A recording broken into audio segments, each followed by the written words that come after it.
بعض اوقات صورتحال ایسی ہوتی ہے کہ بندہ مسلط ہوتا ہے کسی کے اوپر، پیچھے پڑ جاتا ہے، حاسد ہوتا ہے، دشمن ہوتا ہے، جان نہیں چھوڑتا، بندے کا جینا مشکل بنا دیتا ہے۔ کاروباری لوگ، دفتری لوگ اس قسم کے لوگوں کو جانتے ہی ہیں، لگ پلنگ ہو رہی ہوتی ہے، ایسے لگتا ہوتا ہے کہ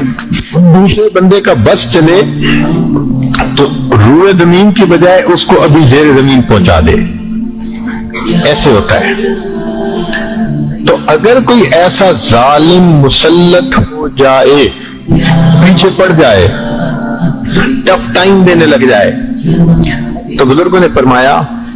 اذا تسلط علیہ احد، اگر کوئی مسلط ہو جائے تو یہ دعا مانگا کریں،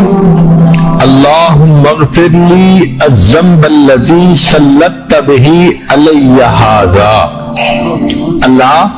میرے اس گناہ کو معاف کر دے جس گناہ کی وجہ سے آپ نے اس کو میرے اوپر مسلط فرما دیا۔ تو ایسا کرنے سے اللہ تعالیٰ اس ظالم سے نجات عطا فرما دیتے ہیں۔